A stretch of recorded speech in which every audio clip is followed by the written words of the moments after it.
Shit, where'd I put my iced tea? Fucking had it there. It's all. Yeah. Whew.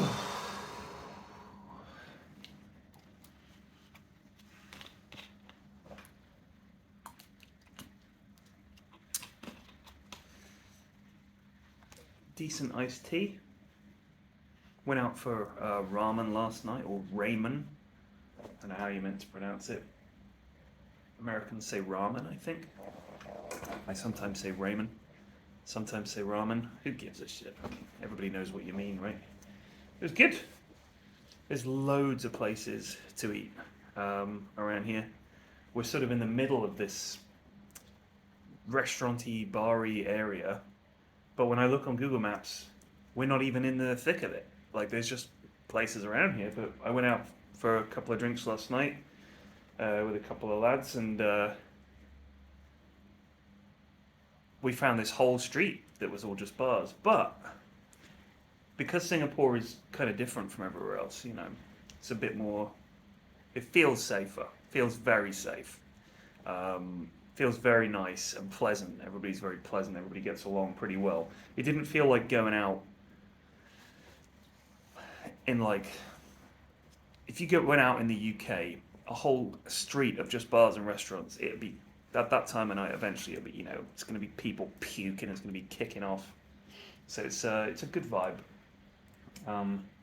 Singapore is a really interesting city. There's a lot of construction work going on. That seems to be true of pretty much every big city I go to. There seems to be fuckloads of construction work going on. London's no different. Some parts of London you go to, if you go around Battersea, for example, just as an example, there's like buildings going up all the time. Literally all the time. Managed to pretty much get together all the talent yesterday. We obviously went over to the venue, had a look at that, did rehearsals and stuff like that. I didn't do rehearsals, but everybody else did rehearsals. Because we don't really need to rehearse the late game in the same way. There's no flashy lights, there's no flashy stage show. It's going to be very simple this year. It's going to be me and a co-host and the two guests. I'm just going to chat. I've got some content filming planned that we want to do, but in general, it's pretty laid back vibe. Certainly, when I think about the late game when we did it at TI8 in Vancouver, that was the first year we did it, and we had the whole bar hired out, and it was like an hour-long show. It was me and DJ Wheat. We had loads of content filmed, everything like that, and it was a much longer show. And then obviously culminating in that stage show at the end, which was really, it was good, but it was also pretty nerve-wracking. Late game here is probably going to be about 20 minutes long, maybe 25 minutes long, so don't expect a huge production. It's more like a wrap-up for the end of the day, chat about what happened, have a couple of guests on, maybe run some content pieces, so it's not going to be some huge production, which is fine. I like that. It's just a nice relaxing end of the day to wind down, set up tomorrow, you know. First day begins. I think 4 teams go home today. And this is something that we always talk about. Some people are like, it's so brutal. You just play one game and then that's it. But essentially, there's no other way to do it. You know what I mean? I mean, you've got to fit all these games in. Got to get through the tournament in a reasonable amount of time, in a reasonable amount of games. And is there anything more hype in Dota than a knockout match? I don't think so. I think that's as awesome as it gets. Unbelievably stressful to play in. You talk to the players about it, and they all say the same thing, which is that the pressure is just unbelievable. Obviously, I mean that, you know, it goes without saying. But they also admit that they love watching them. It's exciting. It's like people always say in football, and I'm sure I've said this before. People say they hate penalty shootouts, right? Oh, there's just no way to win the game. It's not in the spirit of football. It doesn't seem fair. It's a lottery. It's not a lottery. If you prepare and you practice and you're better, you'll probably win the penalty shootout. A one-off game of Dota feels like the drafting stage must just be the most nerve-wracking thing, because teams often do get themselves drafted into a corner where they pick a couple of heroes and they're like, okay, this is good. And then the enemy throws them an absolute curveball and they're like, shit, now we need to counter this. And we're going to have to pick that.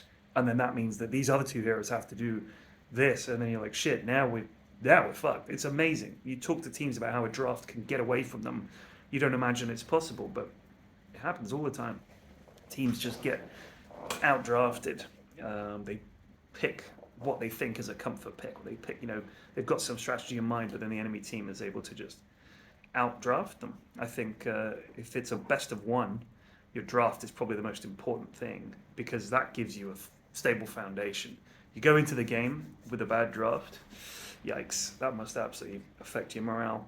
It's interesting talking to some of the players as well about how they handle when things are going wrong, like big boo-boos. The mentality in Dota seems to be so tenuous.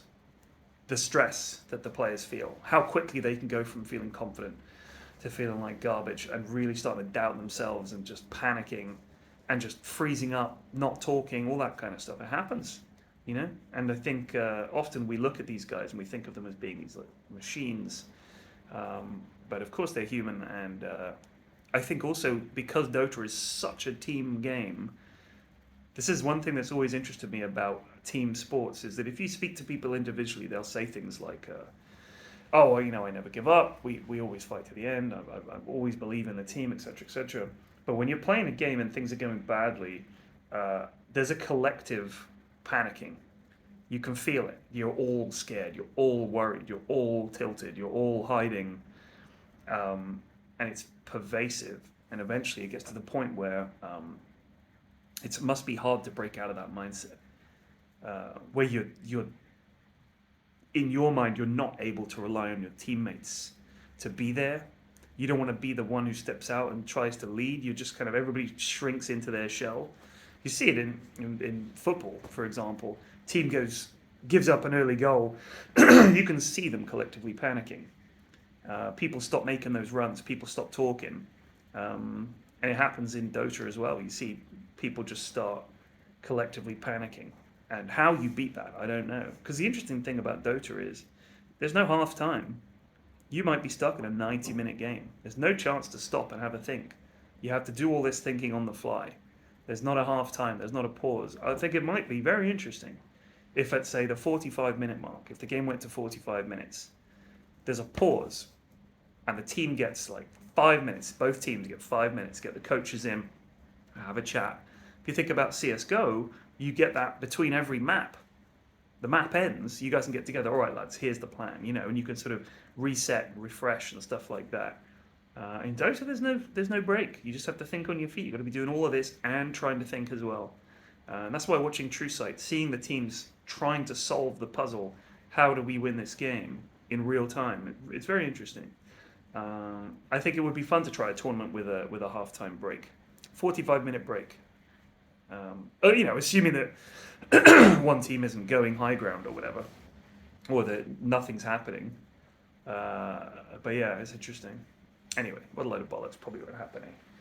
Maybe every 5 minutes the game pauses and everybody gets to take a break and go to the toilet. Every 5 minutes, 5-minute break.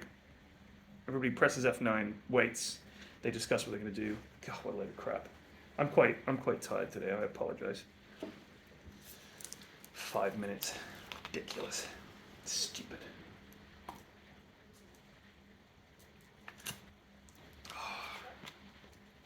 I need to get some breakfast. It's a little lighter today. I woke up a little bit later. Yesterday I woke up at 5 a.m. Today I woke up at 7:30. So we're almost on track for a regular schedule. Yeah.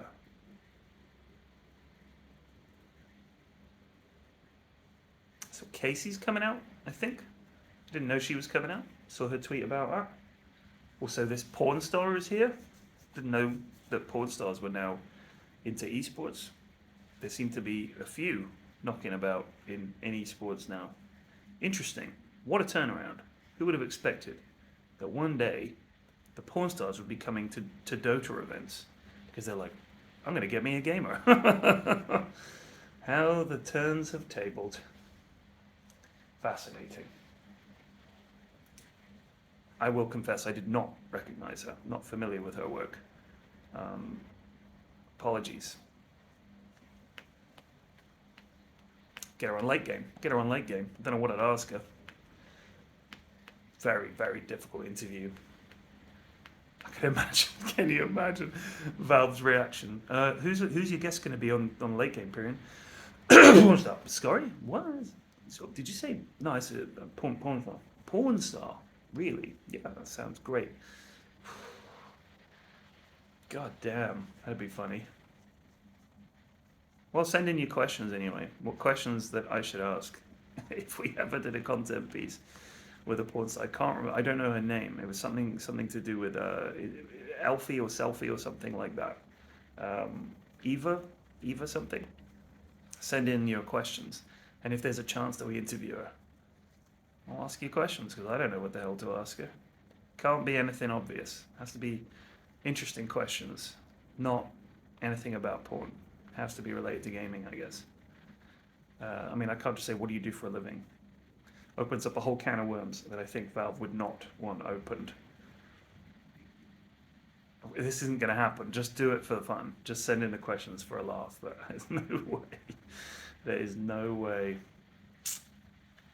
Sadly. Anyway, I'll see you guys tomorrow.